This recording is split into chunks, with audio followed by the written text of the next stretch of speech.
राधे राधे। मैं पंडित देवेंद्र शुक्ला आपका आपके चैनल श्री एस्ट्रो ज्ञान मार्ग में आपका खूब स्वागत करता हूं।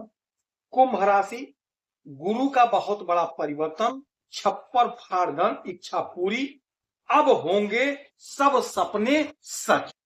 संपूर्ण जानकारी सरल शब्दों में, सरल भाषा में, सरल उपाय के साथ आपसे निवेदन है, प्रार्थना। आपने लाखों उपाय किया, एक उपाय मैं भी बताता हूं, करेंगे तो हो सकता है लाभ हो। लाभ हुआ तो आपके जीवन की दिशा और दशा बदल जाएगी। हमसे जुड़ जाइए, अपडेट रहेंगे। जुड़ने के लिए हमारे चैनल को सब्सक्राइब कर लीजिए। आपका एक पैसे का खर्च नहीं, छोटा छोटा उपाय बताता हूं, उपाय को करते चलें, हो सकता है लाभ हो जाए। कुंभ राशि, प्रेजेंट टाइम में ग्रहों की जो स्थिति बनी है, आपके दूसरे घर में शुक्र शनि राहु, तीसरे घर में सूर्य बुध एक साथ बुधादित्य राजयोग का निर्माण कर रहे हैं, और आपके छठवें घर में मंगल और आपके आठवें घर में केतु महाराज बैठे हुए हैं। आज इस ब्रह्मांड में बहुत बड़ा परिवर्तन हुआ। देवगुरु बृहस्पति वृषभ राशि से निकल करके मिथुन राशि में गोचर कर रहे हैं, आपके पांचवें घर में। और इस घर में ये 12 वर्ष के बाद आए हैं। अब 12 वर्ष के बाद ही इस घर में आएंगे, पांचवें घर में।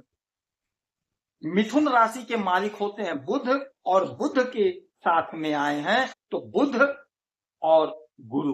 बुध मतलब बुद्धि, गुरु मतलब ज्ञान, आपके पांचवें घर में। और देवगुरु बृहस्पति इस समय अतिचारी अवस्था में होंगे।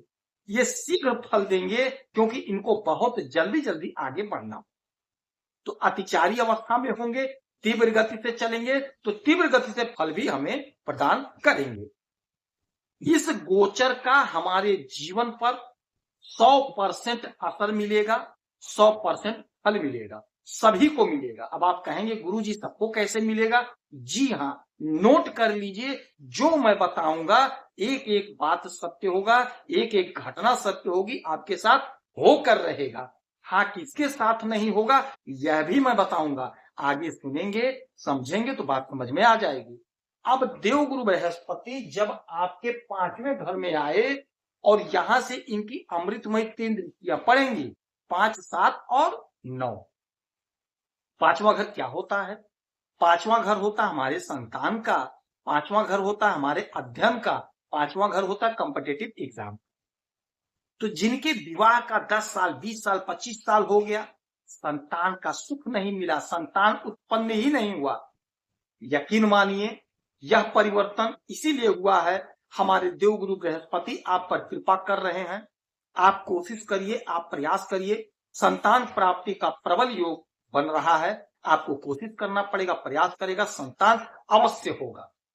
जिनका विवाह नहीं हो पाया था, कोई अड़चन, कोई बाधा, कोई परेशानी, वह दूर होगी, आपका विवाह तय होगा। जो लोग अध्ययन कर रहे हैं, पढ़ाई कर रहे हैं, पढ़ाई में मन लगेगा। जो लोग कॉम्पिटिटिव एग्जाम की तैयारी कर रहे हैं, उनकी नौकरी लगेगी। बहुत अच्छा होगा, बहुत गजब का समय होगा। जिनका कोई मित्र नहीं था, उनका मित्र बनेगा।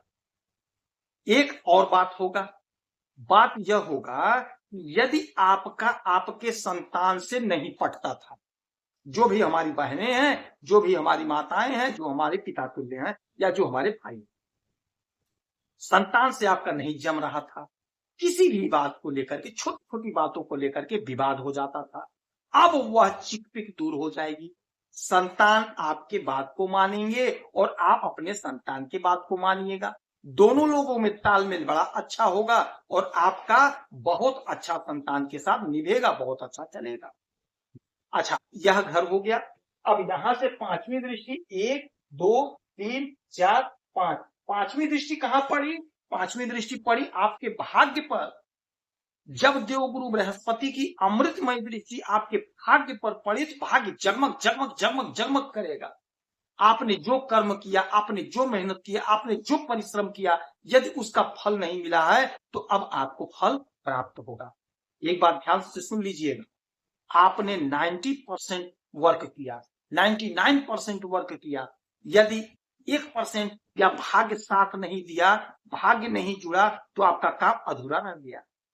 अब आपने 99% वर्क कर लिया है, 1% यह भी जुड़ गया तो 100% हो गया। आपका सारा काम सिद्ध हो गया, आपके सारे सपने पूरे हो गए, आपकी सारी इच्छाएं पूरी हो गई। तो भाग्य का जोरदार साथ मिलेगा 1 वर्ष तक। देवगुरु बृहस्पति आपको भाग्यवान बना रहे हैं। अब यहां से इनकी 5 से 7वीं दृष्टि पड़ेगी आपके एकादश भाव पे। एकादश भाव क्या होता है? एकादश भाव तो हमारे इच्छाओं का, हमारा डिजायर होता है। तो आपका इच्छा पूरा होगा। आपका जो भी सपना था, गाड़ी खरीदने का, मकान खरीदने का, बंगला खरीदने का, सारा सपना आपका साकार होगा, सारी इच्छाएं आपकी पूर्ति होगी। यदि आप कोई बिजनेस कर रहे हैं, व्यापार कर रहे हैं, तो आपको उसमें ग्रोथ मिलेगा, आप खूब अच्छा पैसा कमाएंगे। यदि आप नौकरी नहीं कर रहे, बिजनेस नहीं कर रहे, खोज रहे हैं, तो आपका यह सपना पूरा होगा। कहीं ना कहीं आपकी नौकरी लगेगी, कोई ना कोई बिजनेस आप स्टार्ट कर देंगे। बिजनेस में, नौकरी में तरक्की होगा, ग्रोथ होगा। 8, 9, 9वीं दृष्टि पड़ेगी आपके लग्न पर। जब देवगुरु बृहस्पति लग्न को देखेंगे तो आपका ज्ञान बढ़ेगा। आप जिससे बात करेंगे वो आपके बात को सुनेगा, आपके बात को समझेगा। जिससे भी आप बात करेंगे वो आपका प्रशंसक हो जाएगा, आपका दीवाना हो जाएगा।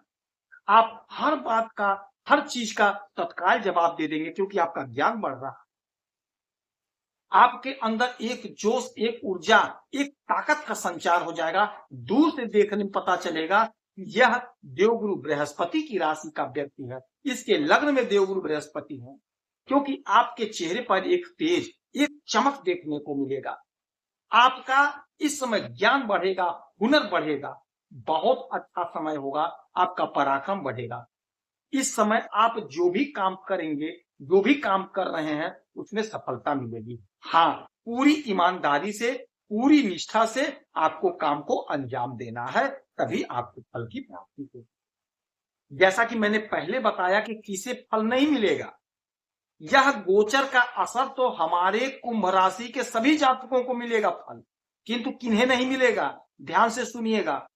जिस भी जातक के कुंडली में देवगुरु बृहस्पति 6, 8, 12 इन घर में बैठे होंगे या मकर राशि में होंगे, उनको फल नहीं मिलेगा पूरा, उनको दिक्कत होगी। उपाय करना होगा, उन्हें भी प्राप्त होगा। इस समय में आप देवगुरु बृहस्पति की आराधना पूजा करिए, केले के वृक्ष की पूजा करिए, ब्राह्मणों को 2-5 रुपए का दान करिए, मंदिर में भगवान का दर्शन करिए, आपको लाभ होगा। यदि आपकी कोई समस्या है, परेशानी, तो इसी वीडियो में डिटेल करेंगे। आपके कुंडली का विश्लेषण करूंगा, सटीक और सरल उपाय बताऊंगा, करेंगे तो लाभ होगा। आपसे 1 पैसा नहीं मांगता हूं, आपका 1 पैसा खर्च नहीं कराता हूं। आप खुश रहें, हैप्पी रहें, मस्त रहें, तंदुरुस्त रहें, सभी सपने आपके पूरे हों, यही हमारी इच्छा है और यही हम हनुमान जी से प्रार्थना करते हैं। जय श्री राम।